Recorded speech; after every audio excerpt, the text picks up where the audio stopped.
Here we are at our Hill Road vineyard in Coldstream, slap bang in the middle of the Yarra Valley. I'm standing today in what we call Block 4, which is our premier Pinot block.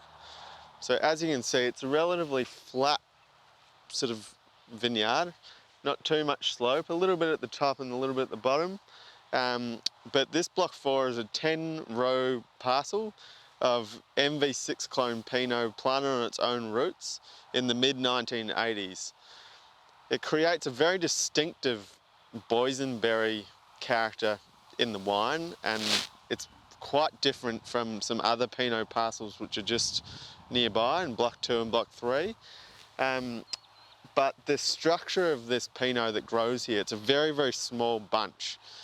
As you can see, there's great health in the canopies, nice strong canes, but I truly believe that the evolution of time is what makes this particular block so special.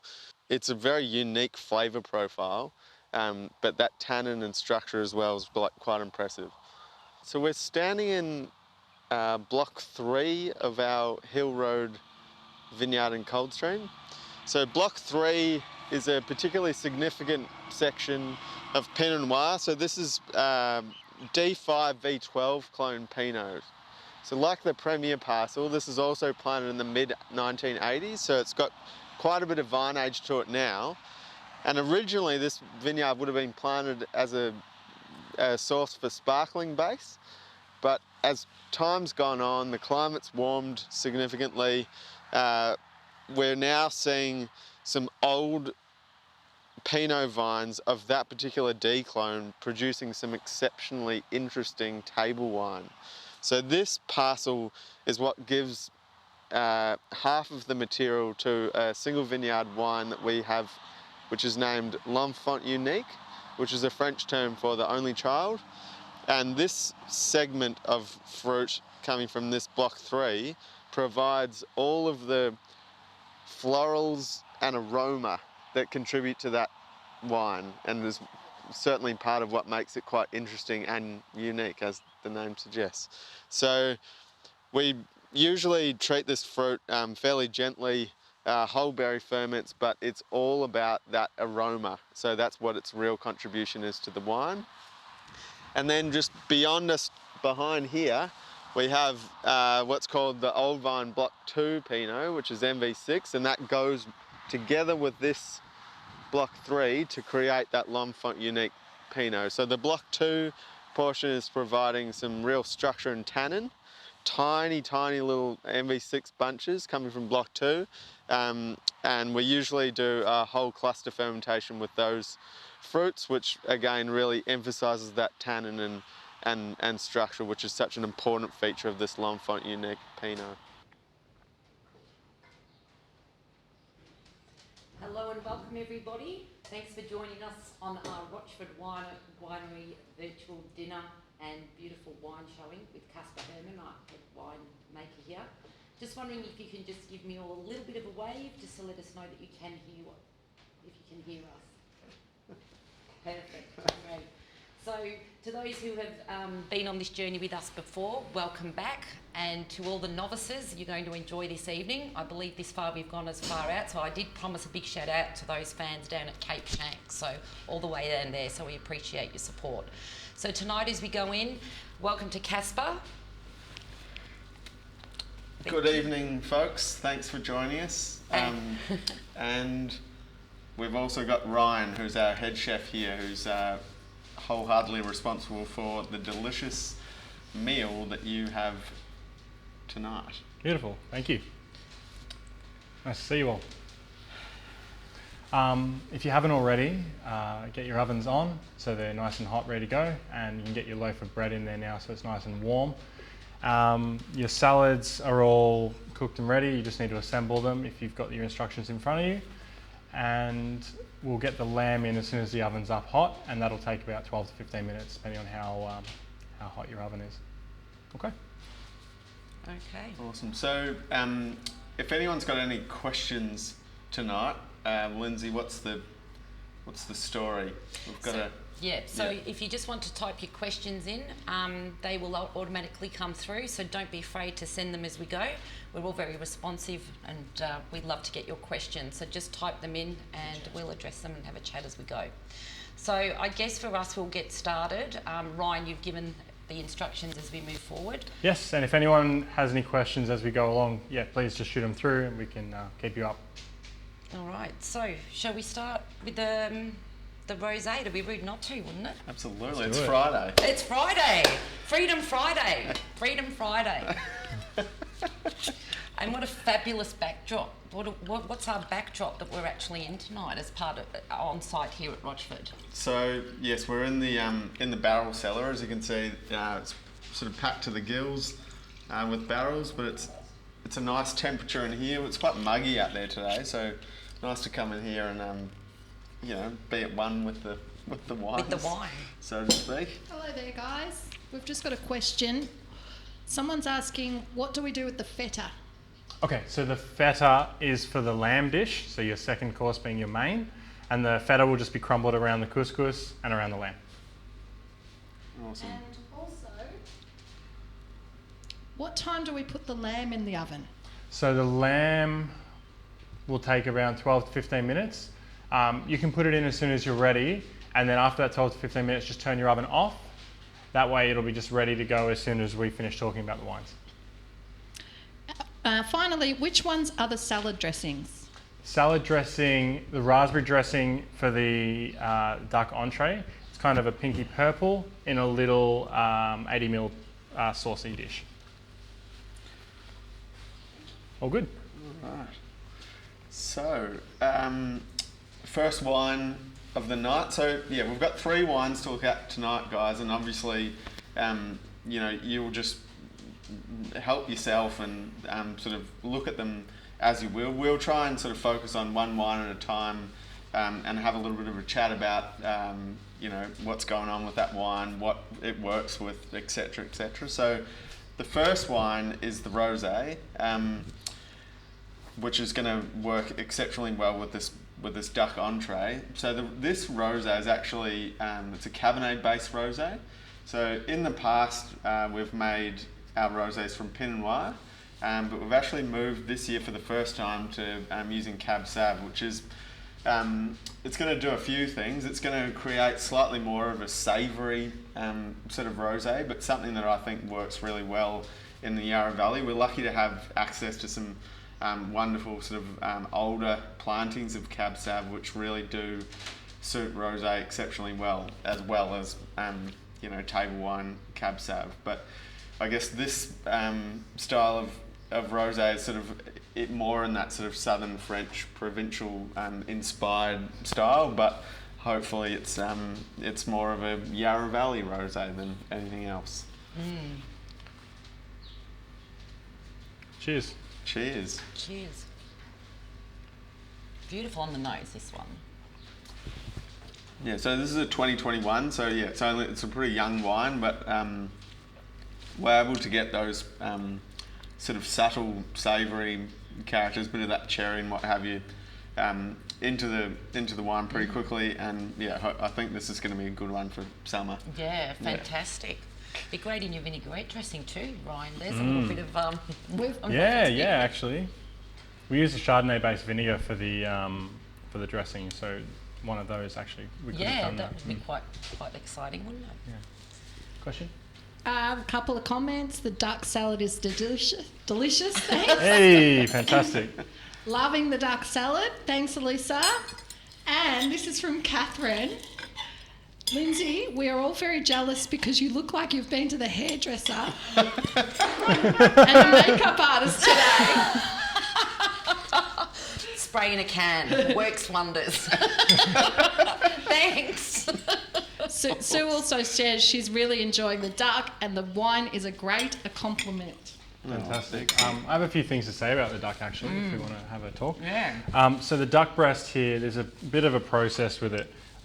First off, we put it in a brine, salt and sugar brine for 2 days with a little bit of nitrate salt. That's going to give it that nice pink hue that it's got. From there, we put it in a smoker, smoke it for about 2 hours with some hickory wood. And then from there, it gets seared to give it a nice colour on the skin and render a little bit of that fat out, just leaving that edible fat through the top. And then it gets sous vide overnight at, no, not overnight, pardon.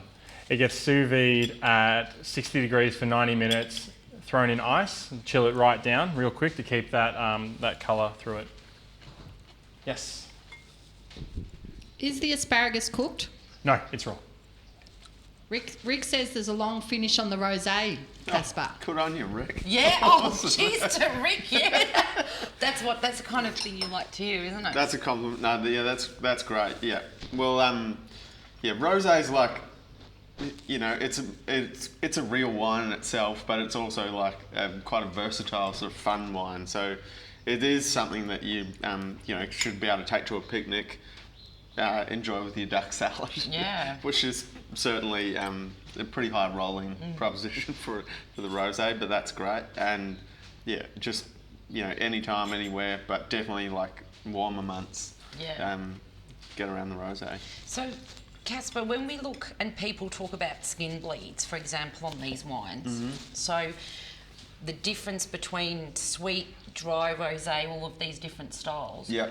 What was your main focus and intent, given that it's the first time here at Rochford that we've switched out from that sort of Pinot bleed and so forth? Yeah. Because it does have a good finish, like Rick said, for a young wine.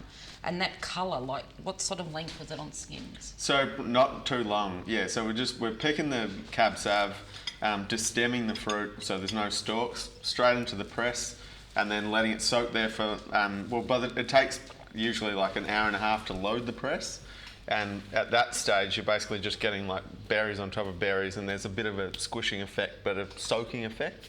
And then this press cycle goes for like 3 hours or thereabouts, so it's about 4 hours on skins. And that's enough to give it, it's quite initially the juice is a very pink colour, and then after the fermentation a bit of the colour will drop out a little bit.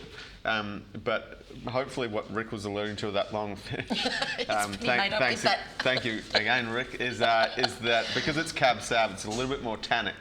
So you're getting a little bit of extra texture that you don't usually get with Pinot. With the Pinot, yeah. Because that has that thicker tannin. Exactly. In the skin there, yeah. So that's what I think. Yeah, I think that works quite well. And as long as it's got the acid to go with the tannin, keeps it fresh and balanced. Yeah. So Caspar, you may have just answered that, I'm not sure. Yeah. But how do you make rosé and not Cab Sav?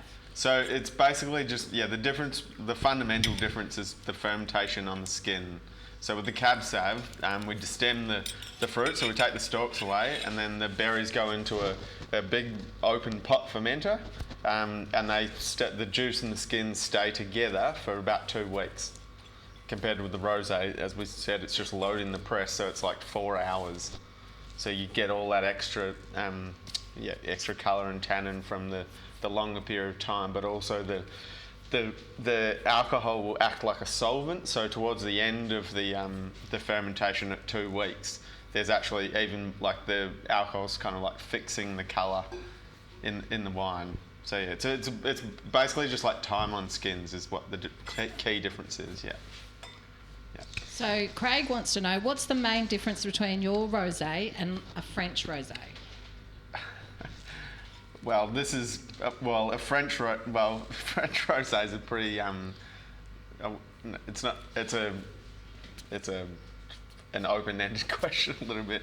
This is French rosés from the south of France can often be like Grenache or there's varying varieties that they might be. I'm not sure exactly which one he's talking about, but this is our kind of like hark to that style, that savoury style, I guess. I've got a question for Ryan. Yeah. Any reason why you wouldn't cook the asparagus? This time of year, the asparagus is quite nice on its own. You don't have that woodiness. You don't have that the strands that run through the asparagus that make it like chewy. So you've got like that crisp snap of the asparagus, it's kind of a nice crunch to the salad. Okay, and Rick's daughter's in the UK is very jealous of us, so... Oh. She's welcome here anytime. Yeah, just have to let us know when you're coming to the cellar door. It's the asparagus from Kui Rap. hopefully. I'm not sure, actually. It's definitely Actually, Victorian I've got a question. asparagus. Yeah. Shout out to Kui Rup. I've actually got a question myself. I thought that dark actually traditionally pairs with Pinot better. Why did you pair this one with rosé? Well, being that it's more of a savoury rosé, I felt it quite appropriate. Pinot and dark is a given, but I feel, I've actually drunk a fair bit of this rosé in the last couple of months. Me too. And it felt right to put it with the dark. Is it because it's thinly sliced?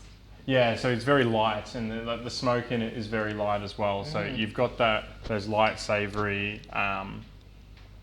elements with the sweetness and the vinegar from the dressing as well. Yeah. And then the crispy lettuce. Yeah. Yeah. And those pistachios, just that sort of saltiness. Yeah, that little crunch. Very nice balance, Ryan. Thank you. Yeah, well done. That's awesome. Appreciate that. Ryan, is the bread to accompany the entree or main? I would be having the bread with the main, just because you'll have some of those juices from the lamb, and you can kind of involve it in part of that. Okay, so should we get ready for that now? Yeah, let's do it. Yeah. This is easily the two easy to get to 2 bottles, isn't it? Like it's right around the swimming pool. We've been drinking a fair bit of that wine. Oh. My wife's a very big fan. Yeah, it is. That's awesome. Want a little bit more, Ryan? Yes, please. And what about you? I'm good for the moment, thanks. I'm saving up for the next one. Yeah, so that's the luxury of being at home. No one can see what you're doing with your drinks. Thanks, Liz. No problem.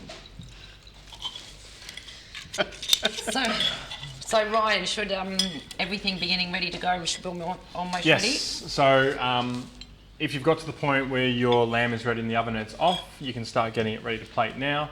The couscous needs a few minutes in the pan with a little bit of water just to warm it up. If you want to do it, I guess, a bit of a cheat way, you can just throw it in the microwave. Up to you.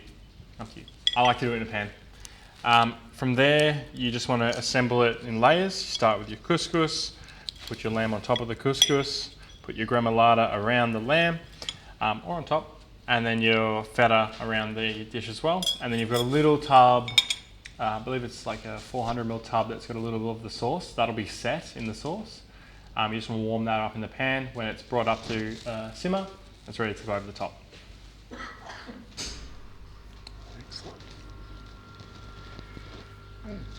So also today marks a bit of a congratulations to Ryan and to Lindsay actually on first day of welcoming patrons back to the lovely ground. So well Yes. done, guys. You've made it through the first day. Obviously, plenty of hurdles to jump through, getting the team ready to go back together, remembering what real people look like, etc. But you've done it. It was exceptional to be able to, see the faces of our customers today, and really, doing takeaway for people is nice, but today's the first day in a long time we actually feel like chefs. Yeah, that's great. That's awesome. Steve and Amanda, Gavin and Catherine would like to say we all like the asparagus and the dressing. Very yummy. Thank We you. also think this 21 rosé is one of the best you've produced. Hey, And well we done. all know our rosés. So Yes. well done, Catherine. Beautiful. Catherine is a massive fan. Like, I know Catherine and Gav very, very well. So that's a very big compliment. So you would have drank through maybe 3 or 4 vintages, I think, with us here. So yeah, it's a nice welcome change, Casper. So Awesome. good. All right. Sue wants to know, will this rosé be a Rochford staple? Well, judging by the commentary, thank you, Sue. I think hopefully it will be. Why not? Why not? Yeah. Why not? Cabernet all the way. Yeah. All right. I can't Okay. keep up with these comments. We've got people saying they can't wait to come in. They Can't wait said- to see everyone. They said, Ryan, were you the one that put together the Father's Day pack? Because that was amazing. Hey, thank you. Awesome. it was. Lisa says, delicious entree, superb match with the rosé. Thanks, Jen. Justin says he doesn't usually eat duck, but that was delicious, especially with the salad. Thank you so much. And Michael says, congratulations and best wishes. We can't wait to visit. Oh, Rick's asking, what do we do with the brown coloured sauce? The brown coloured sauce, I believe that's the set one. It'll be like a little bit set, a little bit thick. It'll be the jus. It's in a 400 ml container. It just needs to be warmed up and then, oh, hang on. If it's the 400 ml container, it's the sauce for your lamb. If it's the 80 ml container, it's a quince paste for the cheese. If it's the jus, you just want to warm it up in a pan so you can pour it over the top of the lamb. I'll pass these down. Perfect. There we Thank go. you. Oh, wow. Colours. The colours on that. Amazing. That one's for you. Okay. So, what are we on to now? Well, let's start with the tucker. What have we got here, Ryan? Okay, so we have a spiced couscous with a sous vide and roasted lamb. The lamb we marinate in rosemary, garlic, a little bit of chili, and salt and pepper, and then we sous vide it overnight at so many temperatures, 82 degrees for 16 hours. And then we have a salsa verde, Persian feta from Yarra Valley Dairy, and a red wine jus. Amazing. There we go. Very nice. Thank you. Okay, so the wine that you've both selected with this is the L'Enfant Unique. First and foremost, L'Enfant Unique. This hasn't been around. This is a new one. Wasn't around last season. Yes, there was no 2018. There was no 2018, so it's a welcome back to affectionately known by me as L'Enfant. But what does L'Enfant Unique mean? I believe it's the only child. The only child. Yeah. Okay. So this is, as per the funny little video that you saw at the start of the session, this is from our vineyard here at the winery. So the next two wines are both from this site. So the L'Enfant Unique is a unique wine in that it's a blend of two special parcels of old vine material that we have growing here. So it's from the Block 2 MV6, which is just behind the restaurant, and then Block 3, which is a decline on the highway, a little triangular, funny little block out there, which grows some really exceptionally unique Pinot. So it's kind of, it's pretty cool to have access to these old vine parcels of sort of weird and wonderful Pinot. And they really are quite different, but they come together to complement each other pretty well, I think. So you get the Block 3 brings all the berries and the fruits and the florals, and Block 2 is all about the tannin and the structure and the savoury. So it's kind of, it's definitely it's quite a spicy Pinot, but the tannin is something that is, always a real feature in this wine, and something that we definitely want to sort of showcase and push. And it is a genuine, Pinot for these sorts of cuisines, like the couscous and lambs, and the Pinot. This should be perfect. Yeah. So, Good so far. I've got a question. Got a couple of questions. Quick one for Ryan. What do we do with the green sauce? Okay, so the green sauce is a remoulade. That, I just get a little teaspoon and put it on top of your lamb. That's to be eaten with the lamb. So just put a little bit on top. And also, another person saying that entree was divine. Thank you. Can't wait to visit. We're located in the Mornington Peninsula. And brothers and sisters. there's a question here. What is the difference with the Pinot grapes, Yarra Valley versus the cooler climate down at the peninsula? Excellent. So the peninsula is obviously surrounded by water. So it's like genuine maritime climate, whereas up here we're continental. So we get the slightly warmer days, not that much warmer than the peninsula, maybe just a fraction here and there, but we get the much cooler nights. So we get the fluctuation, which means that Yarra Valley Pinots generally have probably higher acid, but can be slightly larger sometimes, and are generally more savoury than the peninsula, which is quite floral and fruit forward that sort of thing. So, yeah, that's the key difference is the proximity to the sea. Another question. Do you use the same clones as Burgundy? Do we? Well, yes and no. So we've got the clones for this wine are. I'm not sure if they have. That's a great question. The D clone is a D5V12 that was established at UC Davis, and that's why it is prefixed with the letter D in California. And that was a clone that came to Australia in the 80s, which was originally a sparkling-based clone, and that's what was planted here. But what we find is when the D clones get older, their crop is reduced and they become more and more interesting for table wines. And obviously the climate here is much more conducive now to ripening table wine Pinot than sparkling base, and hence why we use it for that. And the MV6 is a pretty classic Australian, widely planted Australian clone, which is from the Mother Vine 6, which was brought out on the boats during kind of colonisation. So, yeah. Because it's hard to imagine, isn't it, that I think the first planting out here was around 1836. Yep.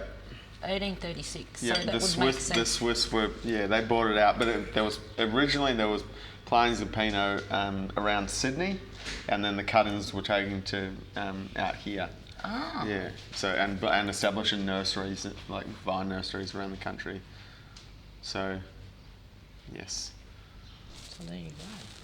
So is it true when we talk, like, this is from our single vineyard range, the L'Enfant Unique. Yep. So when we talk about estate range versus single vineyard or reserve, Yep.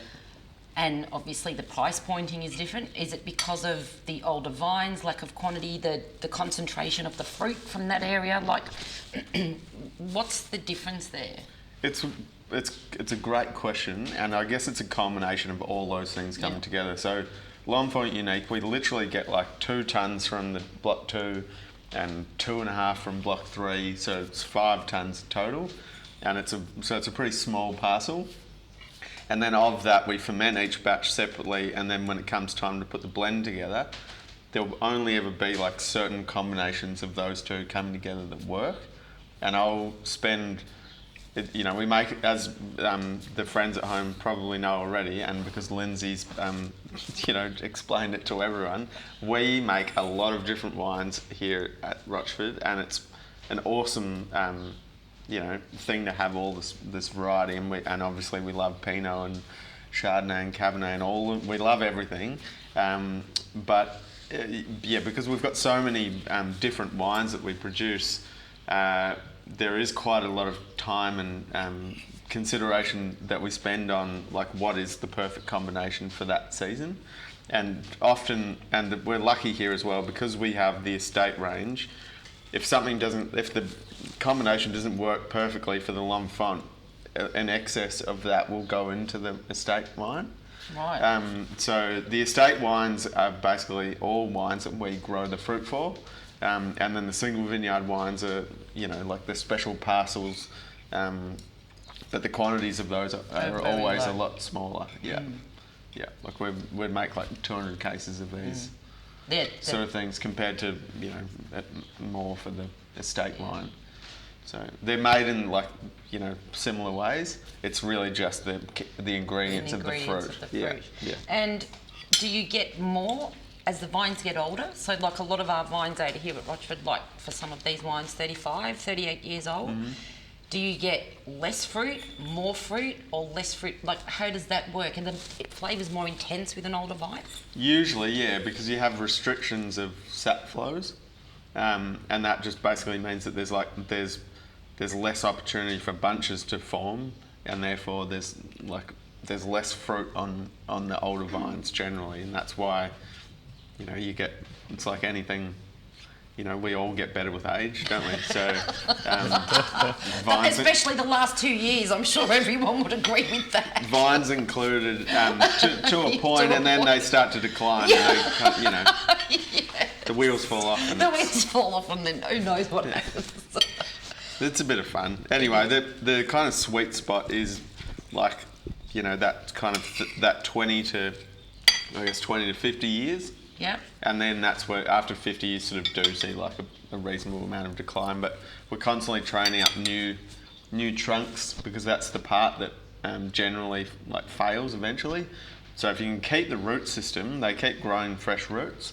And if you can train up a new sucker to replace the trunk, you'll basically get like you'll prolong the life and productivity of the vine through doing that. So we try and do that as well, but it's pretty labour intensive. But in special blocks, it's worth doing, because you can't really I've always said you can't put a price on that old vine character. You can't. If you plant a new vineyard, it will take you 20 years to get those same kind of flavours. Same flavours, yeah. So you've got to look after what we've got, really. Yeah. And look after the elderly. Exactly, yeah.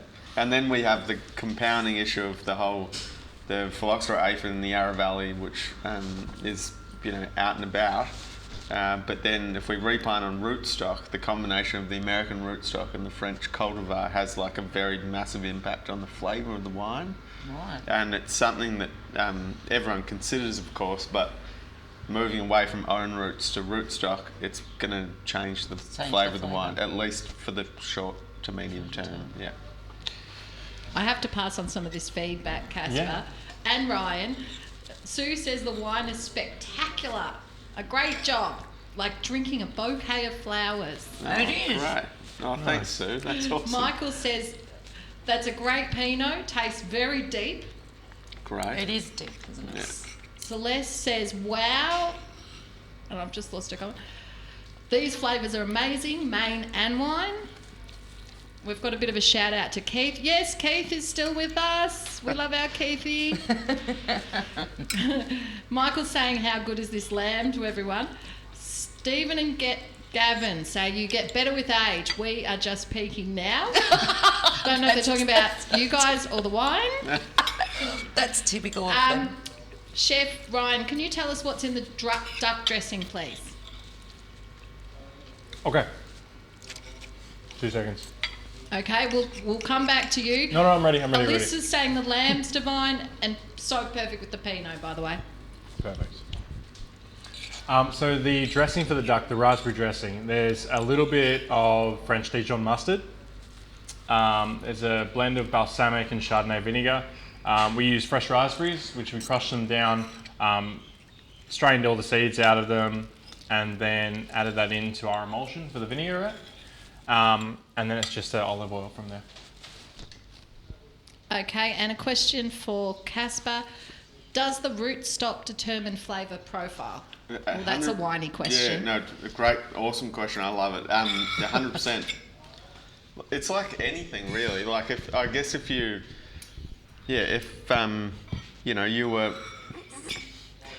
had to get a new set of legs, would that affect your running style? It probably would. Good analogy. That's a good, that's very good. Is that true? Hopefully you don't have to change your legs. But, it really does, and it is. The tricky thing as well is that there's like anything in life, there's a million different choices. So you can choose between all these different types of rootstock that have certain characteristics as to why they've been selected and sort of, I guess, used over time. Like some are drought resistant, some can handle wet conditions, some can deal with salt and what have you.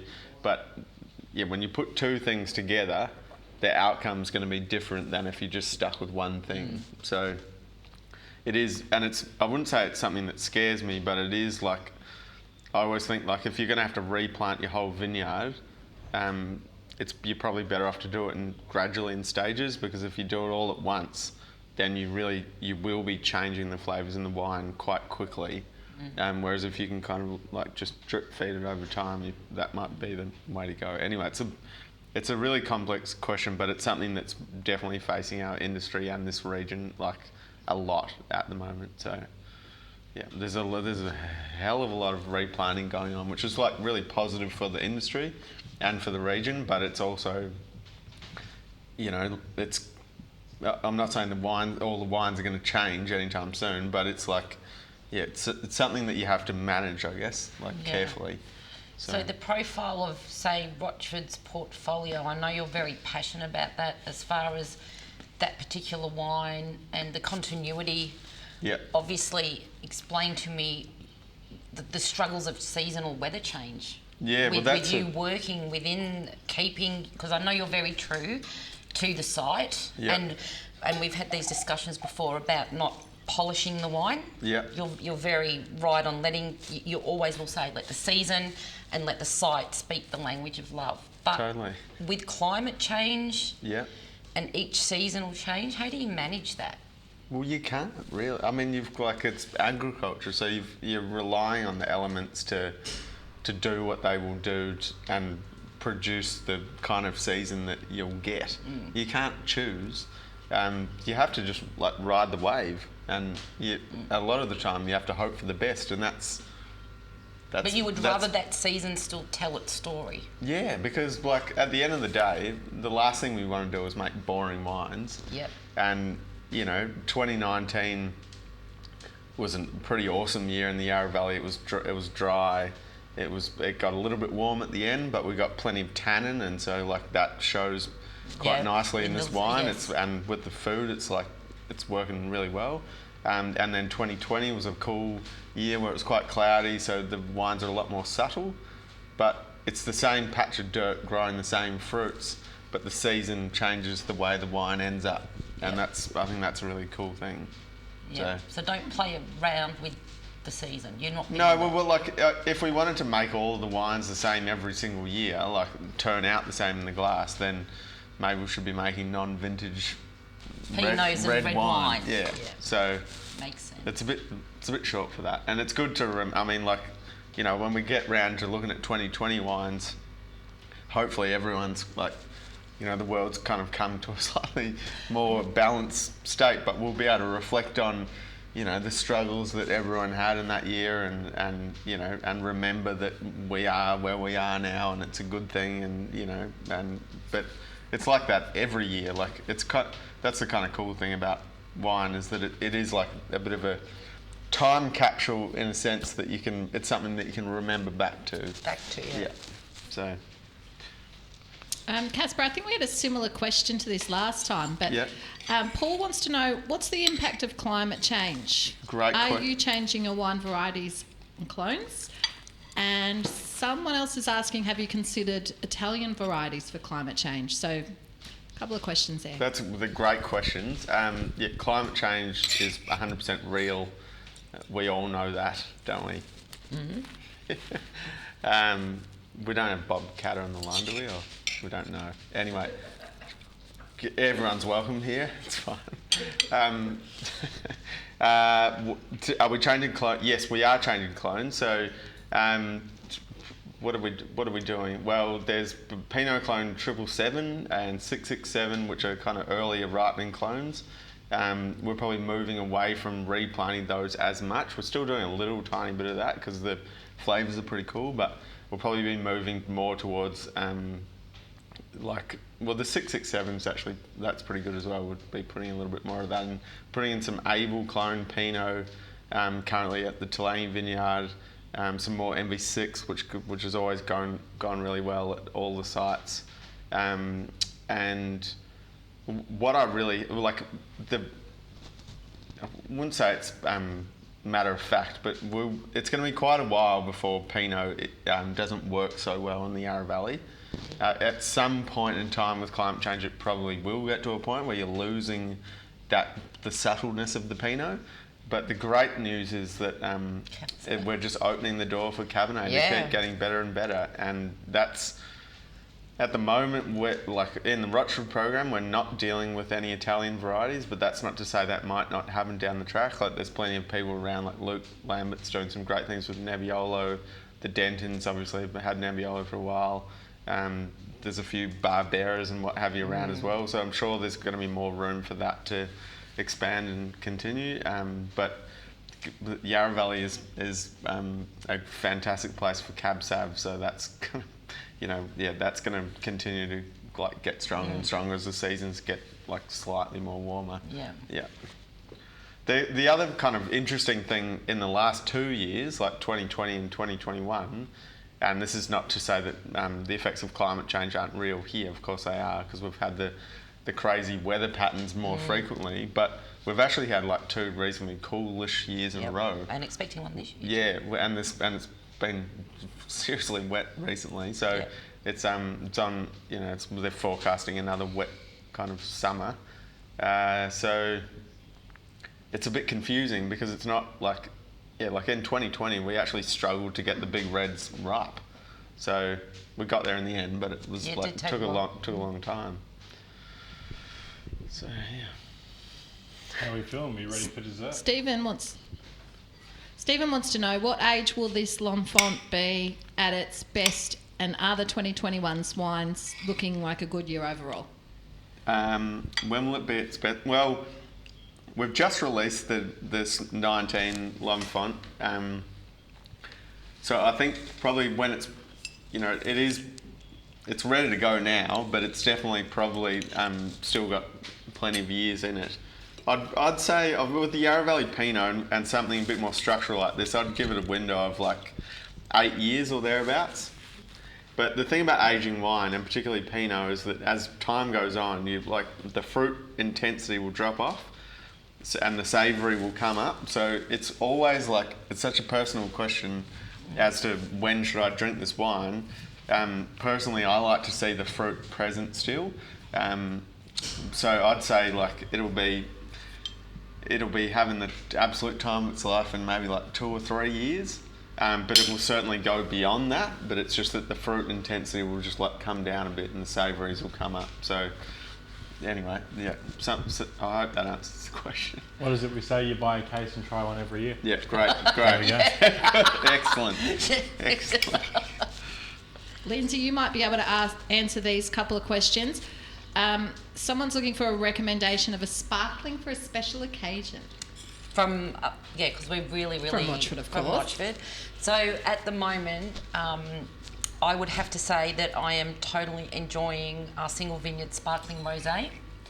I've watched that over time. I actually got to try that before it was actually disgorged up from the block higher up through the valley. That's the Don LeBois Pinot used in there. Yep. The subtlety, the sweetness is just bang on. It's not too sweet. There's a lot of savoury that comes through from that clone of Pinot, so that's a bit of a favourite of mine at the moment. And I'm absolutely loving the Estate Blanc de Blanc as well. It's got some beautiful seafoam characteristics coming through, a lot of brioche flavours, a really great traditional, sort of French traditional style. But the sparkling rosé is a goer for me. It's beautiful. I can see the girls nodding to that, so thank you. Sue wants to know, what does polishing the wine mean? Polishing the wine. What Lindsay's alluding to there is like is fining and fining the wine. So you can fine a wine by adding there are various fining agents, but basically what that does is it just sort of rounds off the wine. It sort of sculpts it down and down, so it takes away its kind of like raw form and sort of smooths it over. So I think that's what we're talking about. Like an emulsify, almost. Yeah, or just like if you had like a stick that was covered in bark and gnarly bits, and then you got the sandpaper out and you kind of smoothed it out, something like that. Right. So you played with it. Yeah. You fiddled with it down to a point where it's not exactly like it was before. Yeah. Okay, so Michael wants to know, why are legs on the wine glass indicative of good wine? They're not, Michael. The legs on the glass are that's a function of the alcohol content in the wine. So like if they're big thick legs, it's usually a fortified or sticky. Or if it's a Pinot, it's a little one. Like is Michael upset of the girth of the legs on those wines? I actually think this does have some nice legs. Yeah. Well, it's not particularly high in alcohol. I don't know. There could be something more to it that I don't know. But as far as I'm aware, it's a bit of a bit of a myth. Yeah. And what about when people say that they hold their glass like this and they look for that white outer rim? Maybe they've needed So glasses or...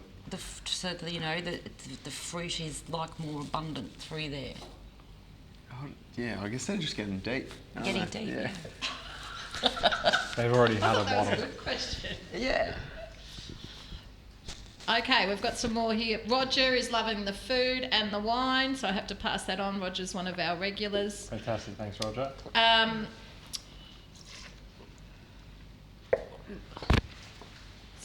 Rick said, has never thought of drinking Pinot with lamb. Our usual go-to is Cab Sav. Have to change our thinking. Brenda's polished hers off. Good on you, Brenda. Hey. Roger wanted to know, how did Casper get into winemaking? How did Casper get into winemaking? What happened? I'm originally from New Zealand, and both sides of my family have been in agriculture. My mum's father, so that grandfather, was a sheep farmer, and my other grandfather, my dad's father, was a dairy farmer. So, and my old man he's a bit of a man of the land as well.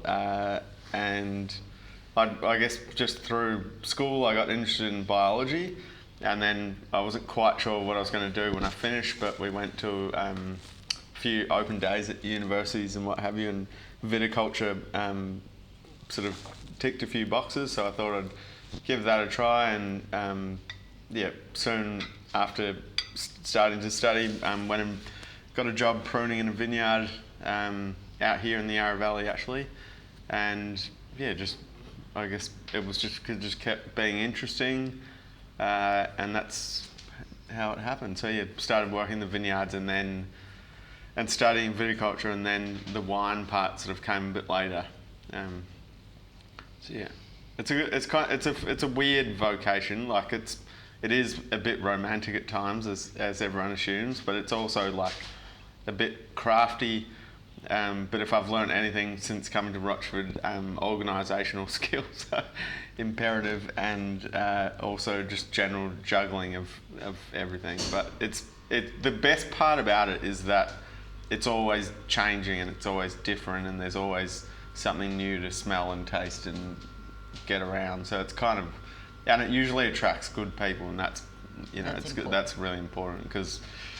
And the other thing that I've found during this pandemic is, whether or not it's a good thing or a bad thing, but everyone will always need a drink, and good times and bad times. So, I've still got a job, so that's a good thing.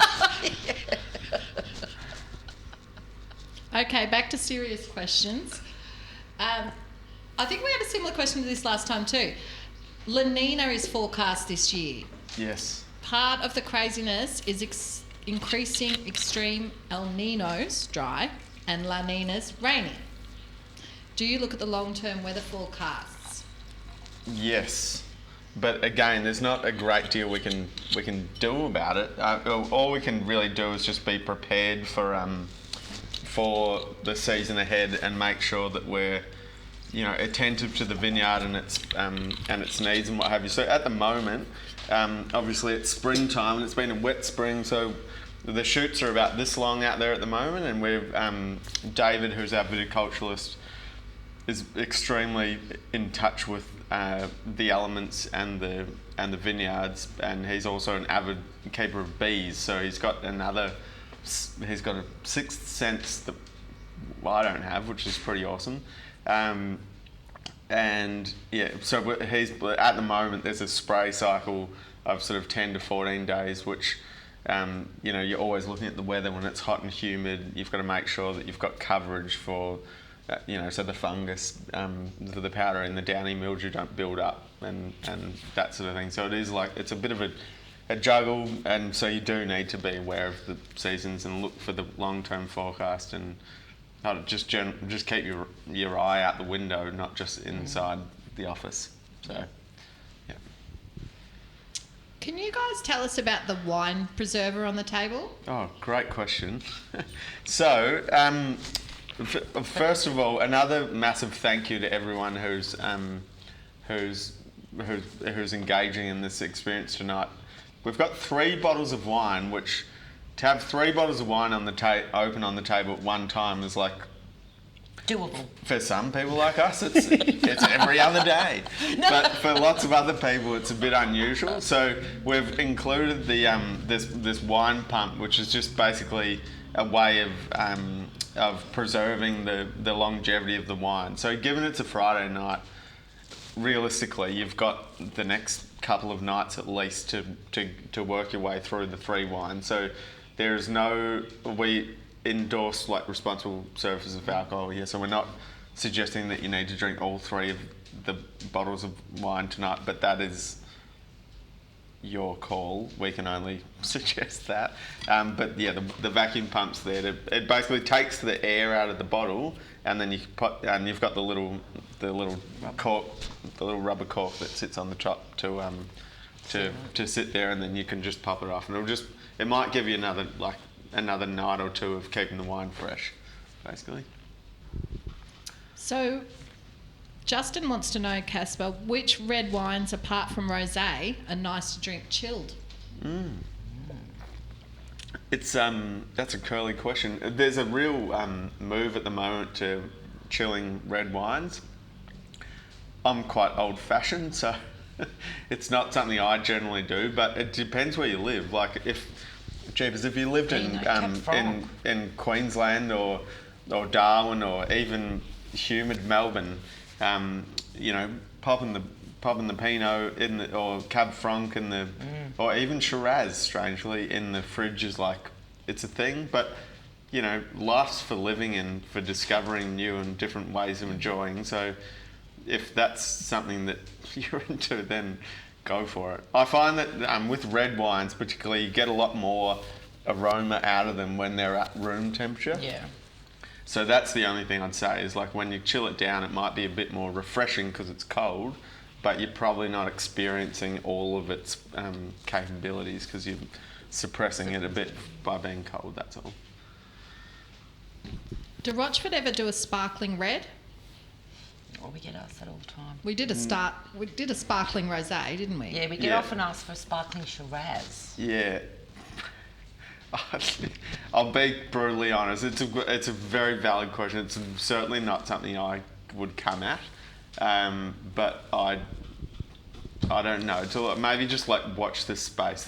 There's heaps of other awesome producers out there that are doing it, like that you're probably aware of, like Seppelts, and who else is making a great sparkling Shiraz. I feel like Western Victoria is like kind of where it's at for that kind of wine. So yeah, at the moment, no. I mean, crikey, we've just put together, 13 different Chardonnay blends, so that's just for sure. That's a few. We're trying to kind of condense or limit like the new number of wines we make. Having said that though, there's constantly new things coming into the program, but it's a pretty. I don't know of any other producers anywhere that make as many different wines as we do. So, I think we have 8. Am I right? 8 different styles of Chardonnay in our program. Yes, and yeah, there's a couple. Like when I said 13, there's a couple of wines that we're making for a few other people.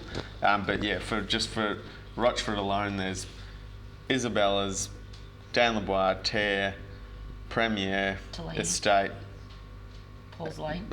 the Rochford, and then we've got the Tulane Chardonnay, the Paul's Lane, the F Block. So there's 8. There's 9. There's 9. Yeah. Ryan, before we clear away the mains, Yes.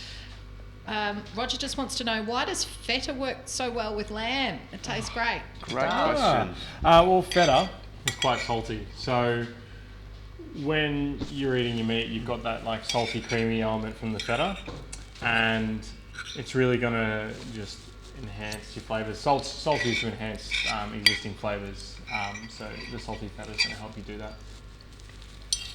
Awesome. Beautiful. Lovely. I was a hungry boy after our service today. I finished mine off quite quick. Thanks, mate. That was really good. That was so delicious. Thank you, Ryan. You're very welcome. It was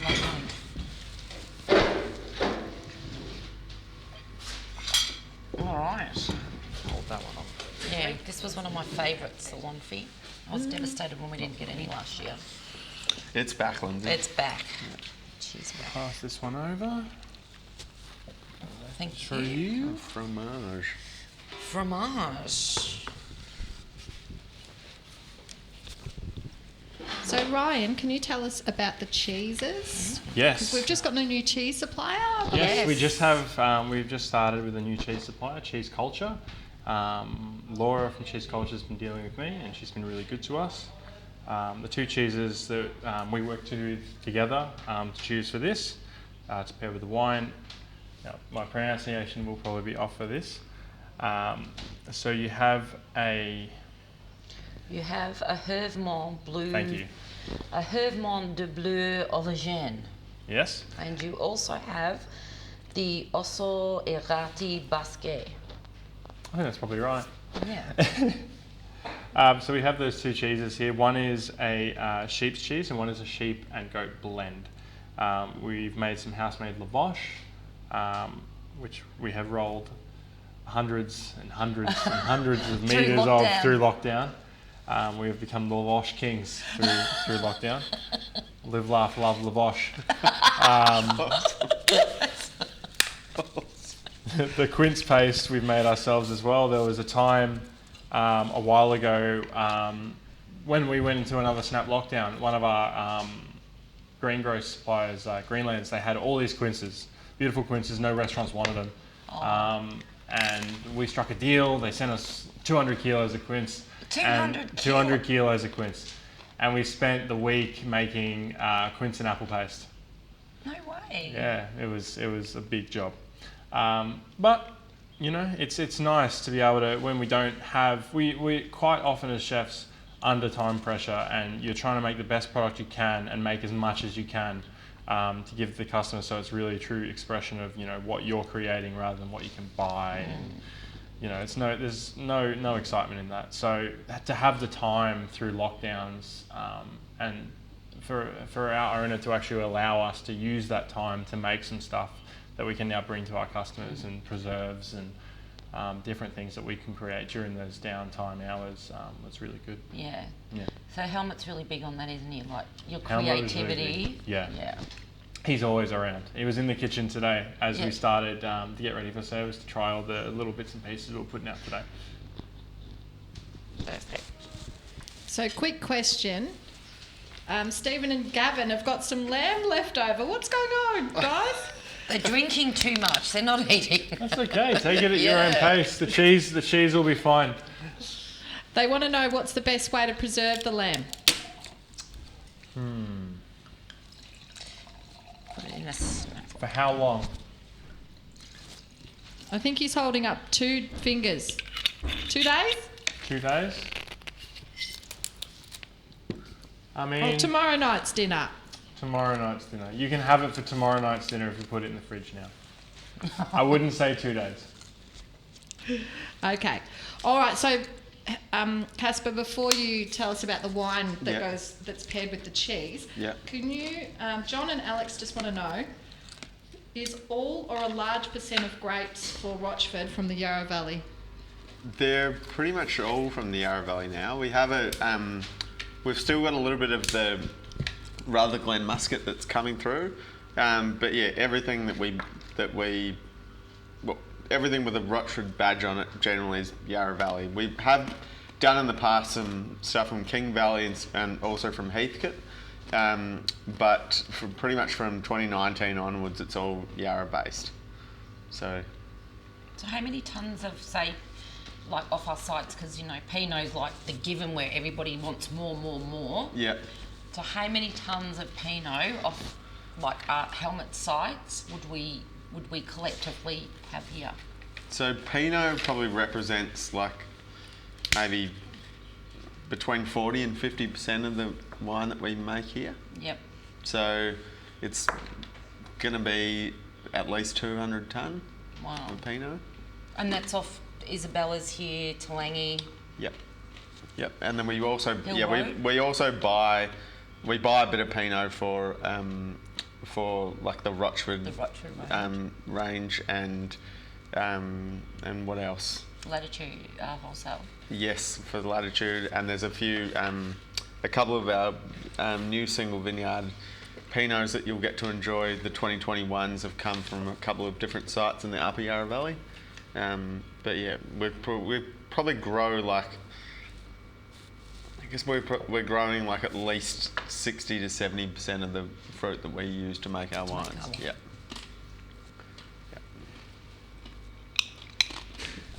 So, explain the difference in your words about the different parts of the valley when we refer to upper, middle. Obviously, the higher we go through, like you get that 400-metre peak through upper.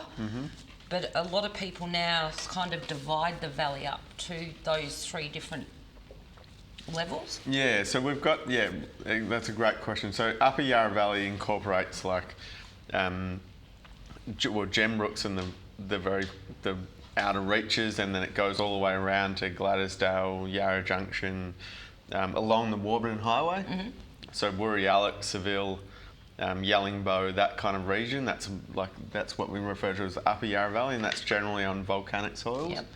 And then here we're in the sort of central Yarra Valley around Gruya, Coldstream, and then when you go over to Yarra Glen and Dixon's Creek, that's like sort of valley floor area. So the central Yarra and the valley floors are generally similar kind of clay-based, clay loam soils, and they're generally a little bit more silty and less volcanic.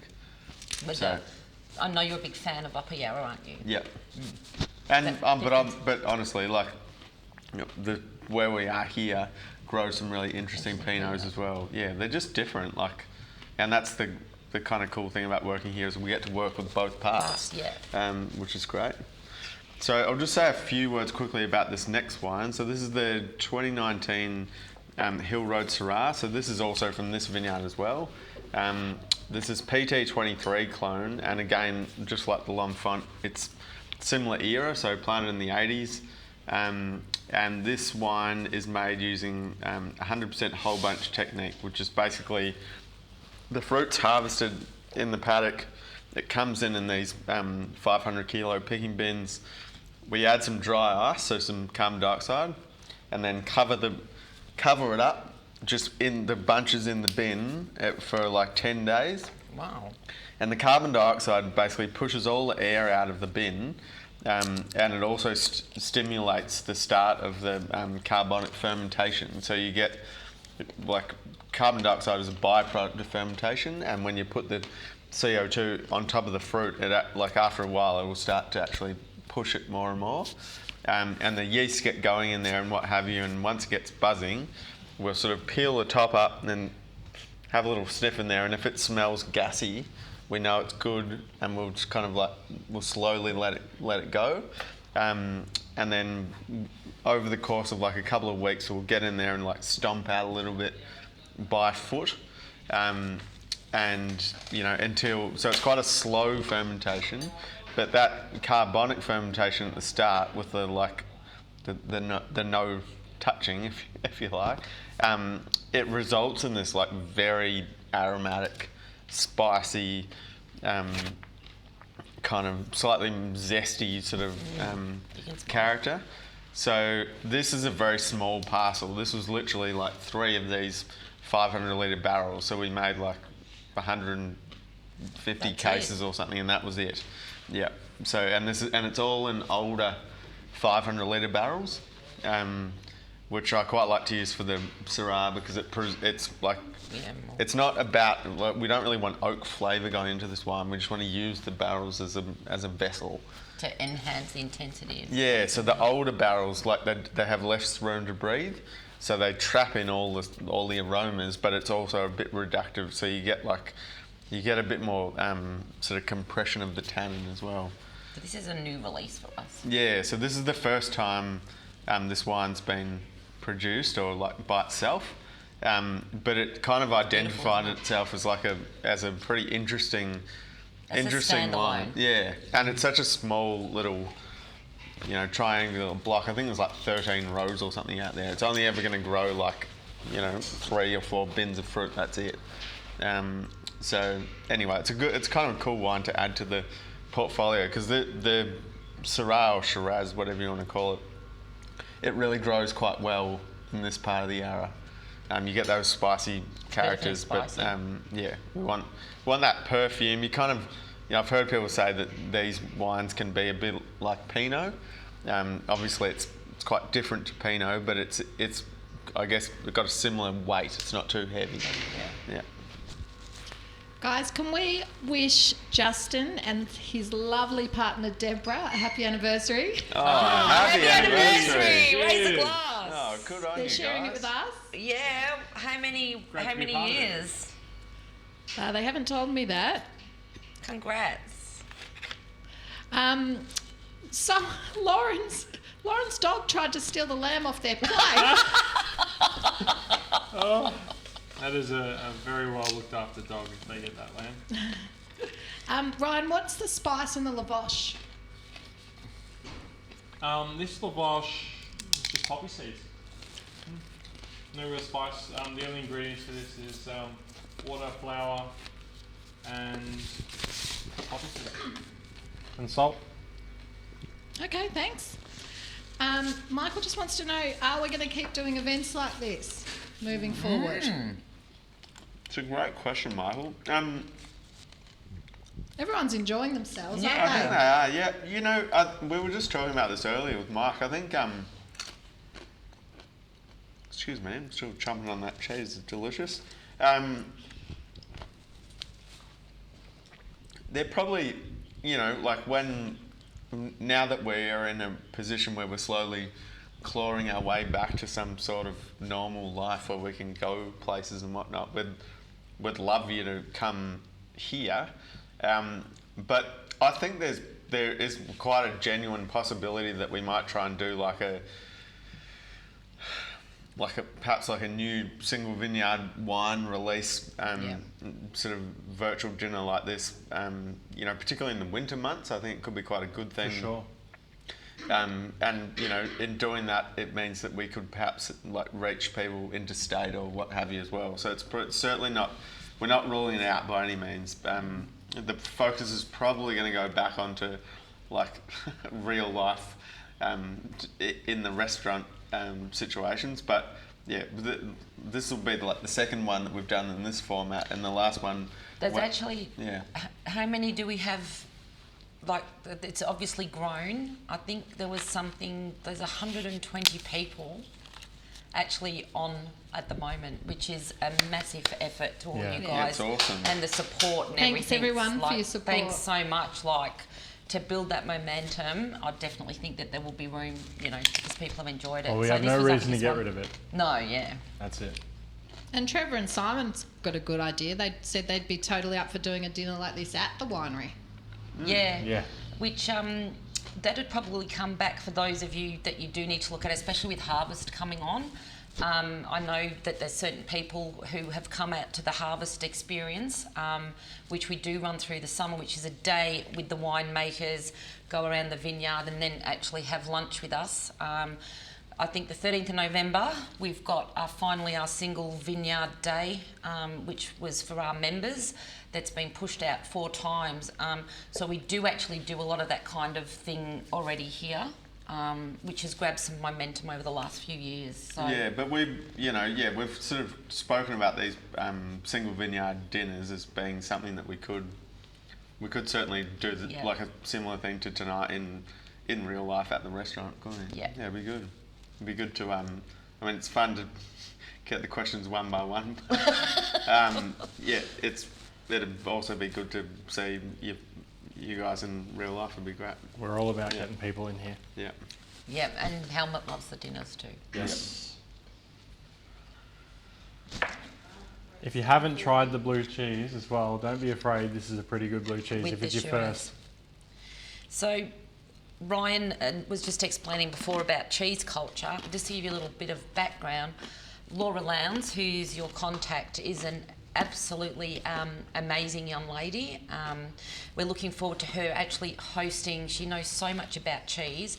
We're actually looking forward to doing a lot of collaborations with her for cheese and wine matching. She has actually done them here before.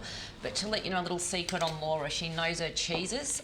She actually used to do the ordering for Buckingham Palace in London and would ride her bike to deliver her cheese selections to the Queen each week. So this is a move forward. So I hope when you see those kind of events come out or Zoom and so forth, really interesting. Her creativity and knowledge of cheeses is great. So. Yeah, she's been great to talk to.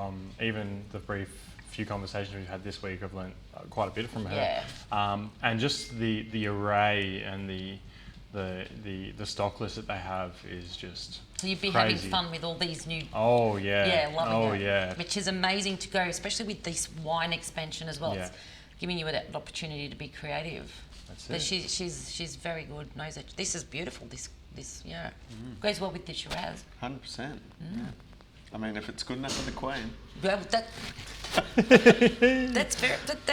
the truth. So yeah, look that's out for awesome. those. We're going to be doing some cheese and wine sort of collabs as well. So Awesome. yeah.